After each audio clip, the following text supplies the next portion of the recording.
nabiyya ibada nkulu nnyo eri erimu ku ibada bannabbi ba Allah subhanahu wa ta'ala ze bakolanga. Nabbi owokubiri ye nabbi Ismail alayhi salatu wassalam. Wadhkur fi lkitabi Ismail innahu kana siddiqan nabiyya wa kana ya'muru ahlahu bis-salati waz-zakati wa kana 'inda rabbih mardiyya. Qur'an etujumiza ku nabbi Ismaila mutabani wa Ibrahim nti mujjukire, udhkur fil kitabi, mujjukire ebiri mu kitabo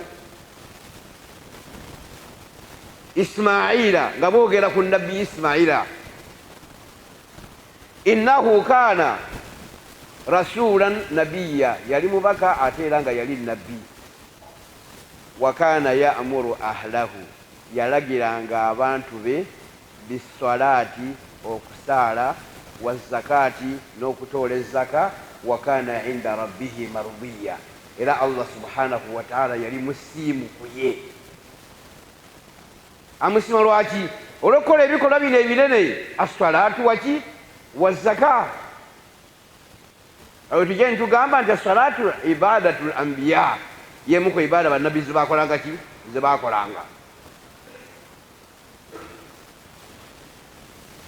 Nabbi adirira asembayo ye nabbi Zakariya.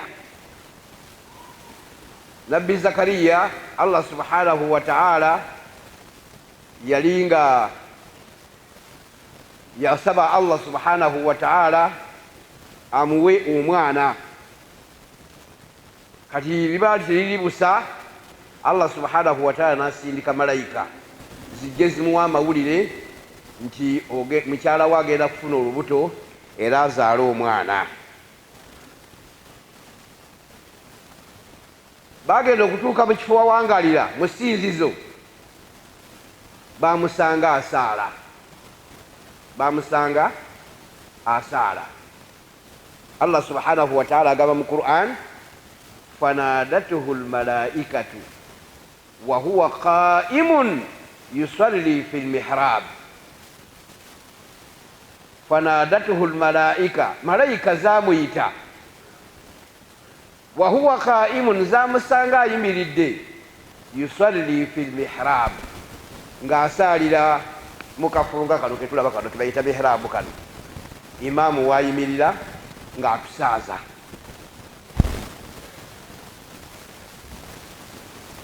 Abamu balowooza nti ekituuti kwe tuyimirira nga tusoma kutuba ye mihrabu. Nedda, ekyo tebakiyita mihrabu. Mihrabu ke kali akasenge imaamu mwayingira n'akola ki, n'atusaaza eswala. Kati Zakariya bamusanga awo nga yeesaalira, ne bamuwa amawulire nti ogenda kuzaala omwana. Kitegeeza Zakariya kana yuswali, yalinga akola ki, yalinga asaala. Bwe tujja okusembyayo naye ye Ibrahimu alayhi salatu wassalamu. Ibrahimu alayhi salatu wassalam, obujulizi bungi mu Qur'ani obulaga nti nno yalinga asaala. Ate n'ayagaliza n'ezzadde lye nalyo okubeera nga lisaala. Allah atujumiza mu Qur'ani nga agamba, wa idh qala Ibrahim rabbi ij'al hadha albalada amina wajnubni wa baniya an na'budu al-asnam rabbi innahunna adlalna kasiran minan nas faman tabi'ani fa innahu minni wa man 'asani fa innaka ghafurur rahim. Rabbana inni askantu min dhurriyyati biwadin ghayri zi zar'in 'inda baytika al-muharram rabbana liyuqimu as-salah faj'al af'idatan minan nas tahwi ilayhim warzuqhum minas samarati la'allahum yashkurun.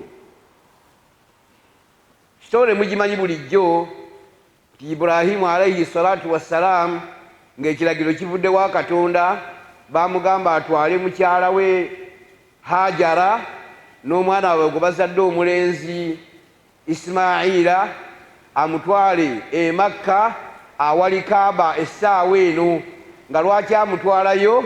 Mukyala we omukulu Saala yeekyanze, amugambye jjawo omwana wo wano, jjawo ne mukyala wo.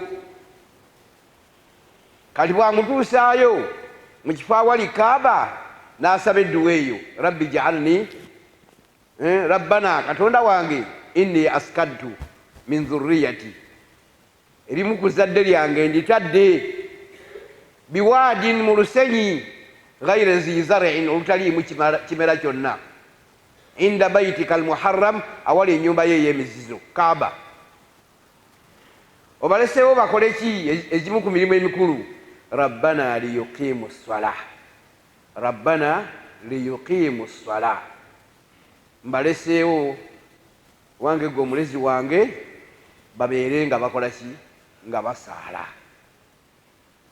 Ibulayimu yaleseewo omwana wa asaale, ekitegeeza naye musaaze, ekitegeeza ibaada eyo yabannabbi bonna. Aya eyokubiri yalidduwa nga agisaba nayo Katonda, bismillahi rahmani rahim, rabbi ja'alni muqima salati wa min dhurriyati rabbana wa taqabbal du'a, rabbi ja'alni muqima salati wa min dhurriyati rabbana wa taqabbal du'a. Katonda wange nteeka mu bantu abakola ki? Abasaala. Wa min dhurriyati, n'ezzadde lyange. Rabbana wa taqabbal du'a, ayi Mukama Katonda kkiriza okusaba kwange. Ekyongera kulaga ki? Kyongera kulaga bukulu bwa ibaada ya swala. Kine bannabbi alayhimu salatu wassalamu baalinga bagisaala.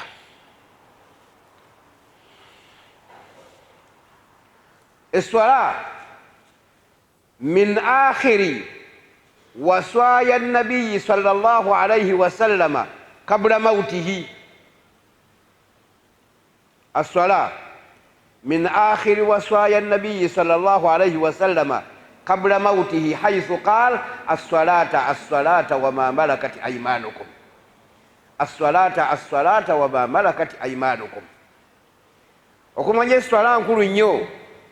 Nabbi sallallahu alayhi wasallama bye yagenda atera okufa, eriyo byalaamirako abantu, ate ekirabo kibeeramu bikulu byereere. Mu ebyo byalaama ensonga bbiri nga azikubiriza abantu b'ekibiina kye, n'abaga nti as-salata, mbakubiriza okusaala, wama malakat aymanukum, n'okubeera nga muyisa bulungi abo abakyala abali wansi w'emikono gyammwe. Nsonga bbiri yagitwala nga nsonga nkulu, eswala n'abakyala abo okubeera nga bakwatibwa bulungi n'okuyisibwa obulungi, kubanga Allah subhanahu wa ta'ala yabakola nga baki? Nga banafu. Ebyo nabyongera kulaga bukulu bwa swala.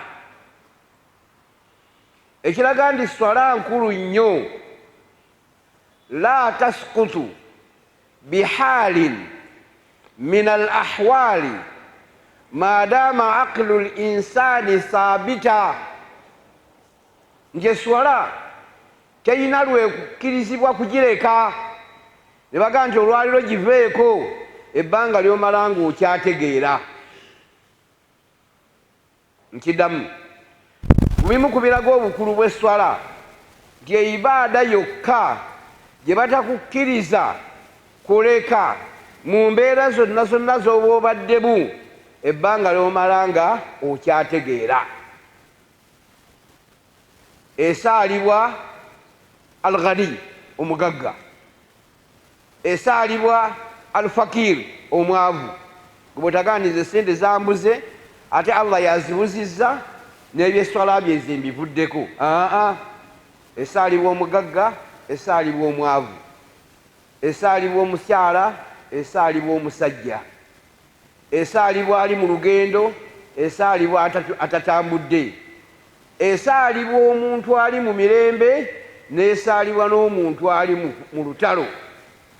Bekyatuuka ate mu lutalo ne kisuka bususi, kubanga Nabbi sallallahu alayhi wa sallam entalo ze yabeerangamu ne basahaba baziyimirizangamu ne basaala. Abamu abalala ne basigala nga bali ku front line balwana, naye abalala nabbi n'abazza bano ku mabbali n'amala basaaza esswala ne baddayo, ate ne bayita abalala n'abasaaza esswala ne baddayo. Ibaada gy'otayimirizaamu nga ebitala biyitiŋŋana, tezaali mundu mu kiseera ekyo, naye ebitala nga biyitiŋŋana, olengera nawali munno nga bamutema agudde wali, naye nga naga nti wadde embeera eri bwetyo, kale beera nga weekubiriza okusaala. Oluwulira omwazinyi genda osaale, tolinda muntu okugamba nti tugenda tusaale. Okugaana okusaala gwe weeyokyesa omuliro naye nga bamaze okukulabula, tolina nsonga gyojja kwekwasa ogambe nti nze saamanya. Beera ng'ogisaala. Okubeera nti nno omiisinze ekyemisana tekikugaana kusaala. Ekyokubeera nti munda kukubyemu oluyi tekikugaana kusaala. Lwaki? Ogenda kufa wekka. Nemufiira mu gurupu, buli omu bagenda kutwala mu ntaanayo, bakuziikeyo wekka, mumwana ndaali wekka. Ebbanga lyonamalayo Allah subhanahu wa ta'ala akubuuze emirimu giwa eswala gyakola ki, gyasookerako. Anaakubuuza oba wasoma oba wasuubula oba wakola ki, agenda kusooka kukubuuza swala. Bwerisangibwa nga ekkiriziddwa, babeere nga batunula mirimu emirala. Bwe banaaba bagiganye, inna lillahi wa inna ilaihi rajiun, ebyo bijja kuba nga bikoze eki, nga byonoonese, nga tolina kyakkola. Kasita bagigaana ng'ebyo bikoze eki, nga byonoonese. Mufube nnyo okubeera nga muyiga esswala, engeri gye bagisaalamu, engeri gye bafunamu ewuzu, ebigambo ebigisomebwamu, olugoye lw'oteekwa okusaalirako bisaana okubeera, byonna oteekwa okubeera ng'obimanya. Buvunaanyizibwa bwo gwe omulenzi n'omuwala okubeera ng'obuyiga. Omusajja omukulu n'omukyala bwenna okola ki? Obuvunaanyizibwa. Gwe omuvubuka n'omukulu mwenna muvunaanyizibwa. Abamu abavubuka balowooza ti engeri gye bakyali bavubuka kabavuubiike bakole buli kazambi yenna bwe banambala okukula balyoke bakole ki? Bakole ibaada. Nedda ssebo, ojja kufa ng'olina emyaka 20 gyokka ng'okyali mu buvubuka, otuuke mu maaso ga Allah subhanahu wa ta'ala nga bakubanjayo esswala gya myaka 6, nga bakubanjayo esswala za myaka 6, nga buli mwaka esswala 183 times 6, nga zolina okwanjula mu maaso ga Allah subhanahu wa ta'ala. Kati oweetaano eba bamubanja egy'etaano, kati gwe afudde ng'olina 10 minus 14, tewasigala emyaka 84, nga gyonna bagikwagalako 5 times edde omwaka 183 oba 18225 nga zibakwagalako, era nga zogenda okwanjula ku bbaliro wano nga tonna bakwanjulayo ebintu birala. Teziriiwo gabaga ndi khuzuuhu fagulluuhu, mukwate ogusajja ogwo n'ogukazi ogwo fagulluuhu, ate gwa lugezigezi mugusibe emikono n'amagulu, summa aljahima salluuhu, mugusonsekere ddala eri wansi mu muliro jahannamu. Lwaki? Bwekwekaaga ne gutasaala. Eno bazinnya gugone guyala ne gufuna wuzu, eddakiika 3 gufuna wuzu mu toyi teguvaayo. Bwe guvaayo ne gugenda n'abava mu swala. Agikubiddeyo. Agikubiddeyo kubanga asamba mupiira. Nze neewunya okwaziira abandi basigala nga basamba mupiira. Ninga bagenda nti Allahu akbar, Allahu akbar, kada yasinga obunene, n'olida asigala ku mupiira, okyewuunya. N'abeera ng'esswala tagitutte nga ki? Nga tagitutte nga kikulu. Ekisembayo,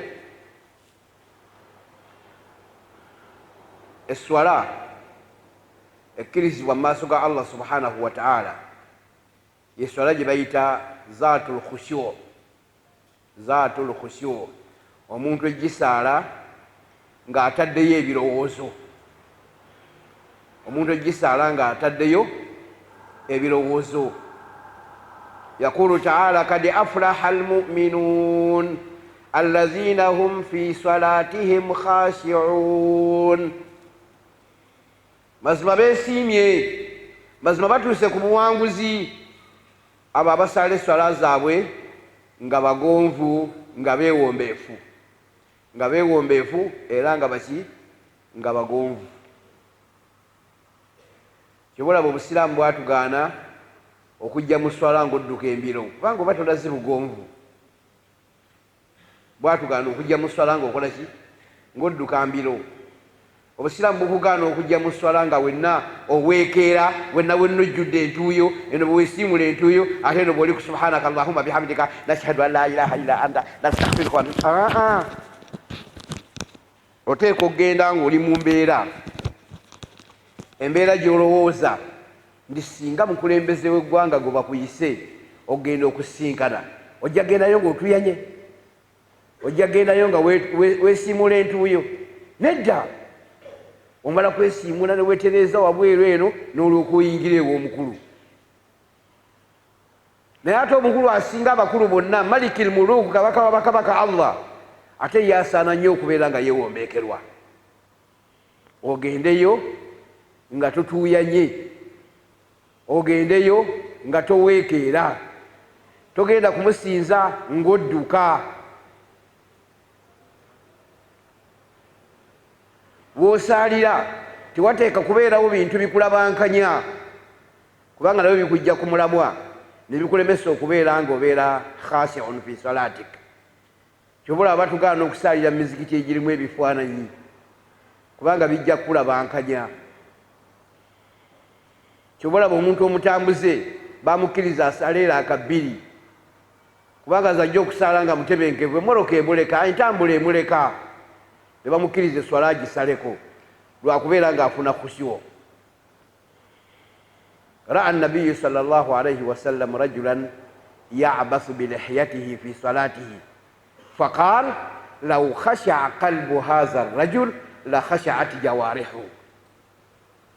Lumu nabbi yalaba omusajja ng'ali mu swala ng'asaala ng'ayina ekirevu naye nga bwakiweeweeta, ne ku mulembe guno mbalaba ababiweeweeta babirina ebinene. Nomulaba ng'eno bw'asaala nga guno omukono gugwe akisikaasikamu bw'ati kitereere, nga gyobeera nti bagenda mukuba kifaananyi. Kale yalaba omusajja ya'bathu bi lihiyatihi fi salatihi, ng'azanyazanya n'ekirevu kye mu swala. Nabiraga nti law khasha'a qalbu hadha ar-rajul, omusajja oyo senga omutima gwe gubadde mugonvu, la khasha'at jawarihuhu, n'ebiyungu bye byali badde bigonda. N'olaba bisigadde ng'abiteeka mu kirevu, omulala n'ateeka mu nsawo alabe oba ekizike kye mwekiri, omulala n'akijjamu n'akebera essaawa alabe ono atusaza lwaki asusiza mu ddakiika 5. Ng'omanya nti eswala yeekoze eki ekize. N'atuuka ku ddaala nti bamukubidde essimu, n'ajjayo akaki, n'ajjayo akasimu, n'amugaa nti I'm praying, ndi mu kusaala. Oyina nalowooza nti ali muki, gyali mu swala. Kibaba tugamba nti bannange switch off your phones, muggyeko amasimu, baba tibamalya ebiseera osobole okusaala eswalayo ng'oli muki, ng'oli mutebenkevu. Baatugaana okuyita mu maaso g'omuntu asaala asobole okubeera ng'asaala eswalaye nga muki, nga mutebenkevu. Neeyanziza nnyo okumpuliriza ebyo ebibadde bikwata ku swala mu ddakiika nga